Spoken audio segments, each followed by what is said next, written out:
Amigos, muy buenas noches. Mi nombre es Oscar Díaz. Esto es Cara y Sello en ATV+. Recuerde que salimos todos los domingos de 7 a 8 de la noche, en vivo y en directo, con repetición a las 11 de la noche. Quienes quieren ver las entrevistas, revisarlas de nuevo, por supuesto, porque nuestros invitados son gente muy interesante, que dice cosas muy bien pensadas. Esa es la idea. También nos pueden ver, decía, por ATV Play y por supuesto en nuestro canal de YouTube Cara y Sello TV y también en las otras redes sociales. Bien, hoy tenemos un programa muy nutrido para ustedes, como es siempre nuestra preocupación, pero como es costumbre empezamos con nuestro comentario editorial.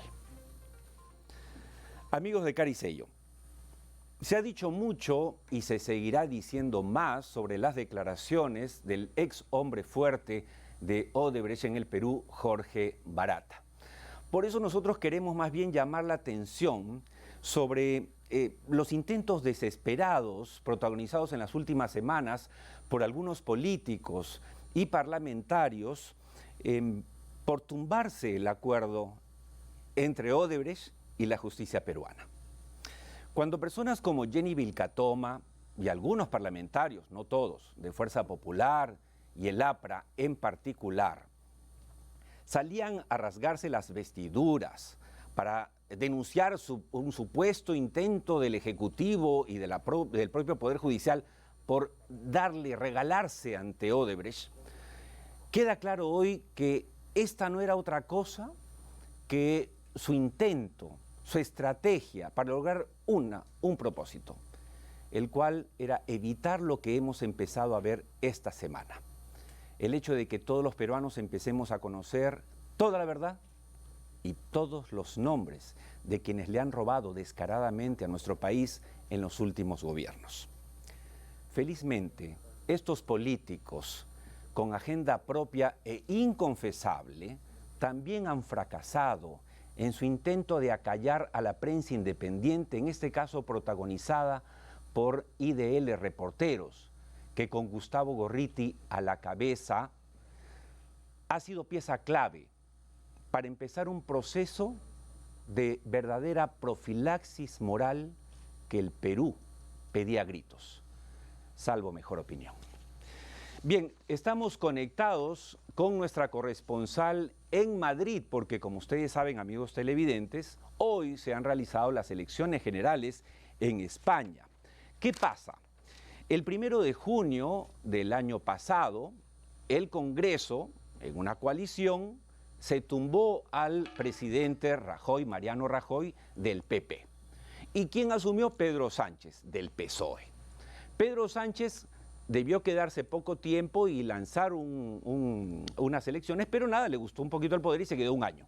Pero ante la crisis que vive España no tuvo más que llamar a las elecciones que se han realizado hoy. Y por eso estamos en contacto con María Victoria de Rojas. Ella es directora del medio digital, importante medio digital de empresa y economía, www.ejecutivo.es, quien está con nosotros, a pesar de que allá son las 2 de la mañana, para decirnos qué ha ocurrido hoy. Buenas noches, mi querida María Victoria. Buenas noches, Oscar. Bueno, la pregunta es, hay quienes decían que lo que quería Pedro Sánchez al convocar las elecciones ahora, en estas fechas, era aprovechar un poco sus buenas migas con algunos grupos del Parlamento y tratar de asegurar la presidencia. La pregunta primera es, ¿lo logró? ¿Tú crees que lo ha logrado? A ver, es el único que puede gobernar. Entonces, para nosotros es muy importante que lo consiga. Volver a la situación del 2015 otra vez, teniendo que repetir elecciones, es un escenario que nadie desea, ni los de un color ni los de otro. Entonces, él es el único que puede gobernar. Ahora, las derechas se han repartido los votos y por la ley DON han sacado muy poca representación en relación con otros años. El PP se ha pegado un gran batacazo. Un gran batacazo.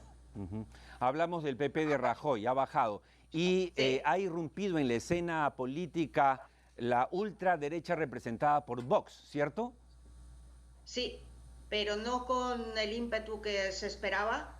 ha sacado 24 diputados que no, con ellos, bueno, pues llega al Parlamento, pero no va a conseguir hacer la presión que estaban buscando. Eso sí, su irrupción ha hecho que el voto se haya dispersado y aunque en cantidad de votos las izquierdas y las derechas han quedado muy empatadas, lo cierto es que el número de diputados varía considerablemente. María Victoria, quiero que quede claro el mensaje. En tu lectura, en base a los resultados que acaban de darse hace apenas algunas horas en España, ¿tú crees que lo más probable es que, a pesar de que en los dos últimos debates todos se juraron odio eterno, ¿no es cierto? Nada con el otro, ¿tú crees que terminen haciendo coalición para que Pedro Sánchez sea luego el presidente? A ver, es muy difícil que firmen, salvo la unión entre PSOE y Unidas Podemos, que ya ha lanzado la mano para decir que ellos apoyan lo que haga falta, porque tienen muchas ganas de llegar al poder. Pero el escenario que se baraja por todos los expertos políticos es que el PSOE de Pedro Sánchez lo intente en solitario con apoyos puntuales. Es decir, no hagan coalición para gobernar, sino que vayan haciendo distintos apoyos para ir sacando adelante el gobierno. Eso es lo más probable, porque lo que está claro es que aunque si hicieran una coalición entre el PSOE de Pedro Sánchez y el Partido Ciudadanos de Albert Rivera, que es un partido joven que ha conseguido subir mucho su intención de voto, de hecho creo que ronda hacia el 80% más de diputados que en las últimas elecciones para ellos. Ya dijeron tanto un partido como otro que jamás firmarían para llevar adelante un gobierno. Última pregunta, María Victoria, agradeciéndote este enlace con nosotros en directo desde Madrid. Así en breve, la economía española, que preocupa tanto por la inestabilidad política que está sufriendo hace varios años, ¿tú dirías que está en coma o en parálisis parcial? Confío en que sea parálisis parcial. Lo cierto es que el problema fundamental es que las previsiones de crecimiento están estancadas en un 2,1%. España ha demostrado que hasta que no supera el 3% no crea empleo y tenemos una tasa de desempleo muy, muy elevada. Entonces, todas las previsiones están en que vamos a mantenernos con el 14% de desempleo, que es una tasa elevadísima. Entonces, dependerá de lo que suceda, porque dentro de un mes volvemos a tener elecciones y entonces jugar ahora mismo esto es una partida de ajedrez y cualquier político que mueva ficha sabe que va a tener su repercusión cuando a finales del mes de mayo sean las elecciones autonómicas, las locales y las europeas. Entonces, confío en que sea una parálisis temporal y que podamos llegar a acuerdos, porque si no se llega a acuerdos y seguimos sin gobierno, aun teniendo gobierno, el gobierno empezaría sus funciones, calculamos que después del verano, o sea, para septiembre, estaríamos hablando de que el 2019 prácticamente se ha perdido. Si no llegamos a tener gobierno, la situación va a ser muy, muy, muy complicada. Bien, esperemos efectivamente que no sea un coma económico, sino una parálisis parcial de la cual la madre patria salga pronto. Muchas gracias, María Victoria. Hasta pronto. Un saludo, Óscar. Buenas noches. Gracias. Bien, ha sido María Victoria de Rojas, directora de una publicación muy importante, Ejecutivos en España. Bien, estamos ahora con nuestro primer invitado de la noche, una persona que yo aprecio mucho y que sin lugar a dudas es posiblemente el analista político más importante y de mayor trayectoria en el Perú, que es Agustín Figueroa. Buenas noches, Agustín, bienvenido. ¿Cómo estás, Óscar? Bueno, vamos a hablar de la coyuntura, obviamente. Empezamos por el tema de la prensa. Tú eres siempre muy crítico en la prensa, como debe ser, además, porque hay mucho espíritu de cuerpo falso, yo creo, en el sector, en nuestra especialidad. Ante el desmadre, digamos, en que se ha convertido el caso Lavajato, ¿la prensa peruana lo está manejando bien, a tu criterio, o se ha iniciado una caza de brujas? Caza de brujas me parece exagerado. En algunos casos se podría denominar así. Lo que tenemos que ver es que la prensa peruana, algunos periodistas y algunas empresas también han estado involucradas con Odebrecht o con otras compañías. De tal manera que los periodistas no hemos hecho un análisis y hemos dicho, nosotros también tenemos gente que ha participado. Empiezan a salir en las redes una serie de nombres, pero eso es una cosa que no se puede seguir. Tiene que haber así como ha habido con los políticos, tiene que haber un deslinde con los periodistas. Porque ahora está sucediendo lo siguiente. Hay muchos periodistas y pseudoperiodistas y pseudoanalistas. Entonces vemos que algunos le dicen al invitado, lo voy a convocar. Los periodistas no convocamos, invitamos. Y otros periodistas se enfrentan, debaten. Los periodistas no debatimos, los periodistas preguntamos y repreguntamos. Y tú eres muy bueno repreguntando. Bueno, sí, estamos de acuerdo. Te agradezco, claro, la última frase. Después de escuchar a Barata esta semana, ¿te queda alguna duda de que Toledo terminará siendo extraditado por Estados Unidos, enjuiciado en el Perú y obviamente encarcelado? Bueno, yo estoy absolutamente seguro que Toledo es culpable de eso y de otras cosas. Antes era un borrachín y un mentiroso. Ahora es evidente que es uno de los más corruptos presidentes que hemos tenido si los medimos por la cantidad que han robado. Yo creo que no tiene escapatoria, ¿no? Así que al final se demorará 1 año, 2 años, finalmente debe llegar al Perú y debe ser condenado, ¿no? ¿Tú crees como yo que Susana Villarán no se ha quedado con $1 de los 3 millones que le dio Odebrecht, pero que vendió su alma al diablo para quedarse en el cargo de alcaldesa de Lima? ¿O crees que son muy ingenuos? No sé. Susana Villarán, yo pienso que es culpable y que está arrastrando un grupo de la izquierda que lo apoyó ingenuamente. No tengo presunción de inocencia, yo tengo presunción de culpabilidad y tengo información como la tienes tú que no necesariamente está hecho pública. Es una lástima porque va a arrastrar a algunas personas que han honrado y a una pseudo izquierda que se sube a cualquier carro, ¿no? Todo el mundo ha empezado en las últimas semanas a criticar duramente las figuras judiciales que son la detención preliminar y la prisión preventiva. En el caso de la prisión preventiva, más que realmente dura porque al ser de 36 meses como máximo, 3 años es casi una condena. ¿Tú estás con quienes están en contra de esas figuras y crees que se le ha pasado la mano a la Fiscalía y al Poder Judicial? No, es muy genérico, ¿no? Eso es muy genérico. Yo diría lo siguiente. La política en el Perú se ha vuelto politiquería y hay muchos politicastros. O sea, malos políticos y políticos delincuentes, que son los politicastros. Y por lo tanto han aparecido en los medios de comunicación abogados, defensores de culpables que no ganan nunca, pero siempre están en los medios. El debate se ha vuelto politiquero, es procesal penal. Y eso es muy malo para el país, ¿no es cierto?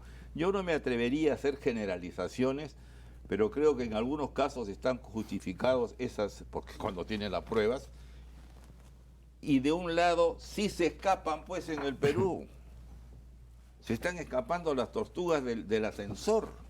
Hay gente que se va y gente que se va a ir, ¿no? De tal manera que en algunos casos, mira, yo tengo presunción de culpabilidad de PPK, pero sí es un viejo como yo y tiene que cubrirse eso. Y tengo presunción de culpabilidad de Fujimori, pero me parece que esté bien en la clínica por su edad.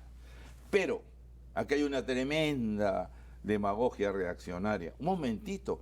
Y Hermosa Ríos, que se está muriendo, que es casi un vegetal. Y la otra cosa que hay que decir, ¿cuántos viejos, cuántos cientos de viejos de la misma edad se están pudriendo en las cárceles? De eso hay que hablar. Eso es nuestra responsabilidad como periodistas. Hay quienes quieren conformar en el Congreso, increíblemente, una comisión parlamentaria para investigar los acontecimientos alrededor de la muerte del expresidente Alan García. ¿Qué opinas tú de eso? No. Me ¿No parece es un circo? Es una barbaridad. Mira, Alan García ya murió. Terminaron los juicios.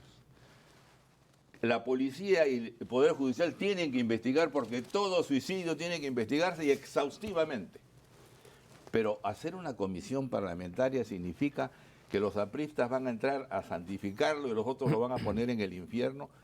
¿Quién gana con eso? No tiene sentido. Está muerto. Que lo vea la policía, el sistema judicial. El Parlamento ya no se debe meter en eso. Afecta a la familia, afecta a sus propios partidarios, afecta al país. Un debate de cómo fue el suicidio me parece innecesario. Ese es judicial y policial. Hablemos del Ejecutivo, porque te he escuchado y has sido muy crítico y muchas veces con razón, por cierto. ¿Cuál es tu opinión sobre el gabinete del Solar? Porque acá hay un hecho que llama la atención, ¿no? Normalmente cuando renuevas el gabinete es un aire que se le da al presidente, este o cualquiera, y donde el presidente normalmente recupera aprobación. Pero en este caso no le ha dado ese aire. Por eso te pido tu opinión sobre el gabinete. ¿Qué puede estar pasando? Bueno, yo creo que la cosa es... Te voy a decir lo que me han dicho mujeres y hombres sabios, que le diga al presidente. Con tu venia se lo voy a decir porque tiene que ver directamente con tu pregunta, ¿no es cierto? ¿Qué tiene que hacer el presidente de la República? No tener un gabinete como este, ni un primer ministro como este. Pero ¿qué tiene que hacer? Es fácil criticar. ¿Como este a qué te refieres? Que ¿Como tiene este de un mal izquierda, primer como ministro este? y tiene un mal gabinete, ¿no es cierto? Entonces, ¿qué es lo que tiene que hacer el presidente? En primer lugar, tiene que convocar a un primer ministro que sea el primer ministro. Te pongo un ejemplo, no lo estoy promocionando, Sillones. Si un hombre como Sillones es invitado a ser primer ministro, hay la posibilidad de que haya cambios. Pero para que haya cambios, el presidente tiene que decirle en público y en privado que este gabinete va a ser el último y que él lo va a defender hasta que termine el gobierno. Y tiene que decirle, por lo menos un año se quedan los ministros. Porque ¿quién va a ser ministro sin saber si a los 3 meses te sacan? Entonces, un hombre como Sillones Fernando o Sillones, cualquier otro de ese nivel, necesita tener instrumentos para convencer a los demás. Y para convencerlo tiene que decir, oye, el presidente me garantiza que vamos a estar hasta el fin. Y por lo menos vamos a estar un año y vamos a tratar de hacer las cosas bien. Eso tiene que hacer. Y si no puede hacer eso, habría que agregarle algo antes que comience. Tiene que sacar a la secretaria de Palacio. ¿A la secretaria presidente? A la secretaria, claro, a la encargada de Palacio. A la secretaria general. A la secretaria general se le dice. ¿Por qué? Porque ya se sabe que es una Nadine, que se mete con los ministros. Y como es un ministro de tan poca talla, los maneja. Esta es una información que me ha llegado por muchas partes y mucha gente lo sabe. Pero no le estarán exagerando, ¿no? ¿Será uno de esos rumores a los que estamos acostumbrados en Lima? Ojalá, pero hasta donde yo sé no es así. Y en todo caso, si ya están los rumores, si tú quieres poner un hombre de peso en el gabinete y quieres que tenga instrumentos para traer a otra gente de peso a los ministerios, no puede ser que estén pensando en una Nadine segunda. No puede ser. Y es muy fácil, la cambia y se acabó. Si un presidente no puede cambiar a la secretaria de Palacio, entonces no puede hacer nada, ¿no es cierto? Eso es lo que tiene que hacer. Y si el presidente no hace eso, si no tiene las agallas y la capacidad de hacer lo que te estoy diciendo, que es elemental, no es que yo sea un genio de la política, es elemental eso que tiene que hacer para conseguir un buen gabinete, entonces el presidente tiene que hacer algo que a mí nunca me ha gustado, que es adelantar las elecciones. Palabras duras. ¿Te parece bien que ahora tengamos más ministras mujeres que hombres?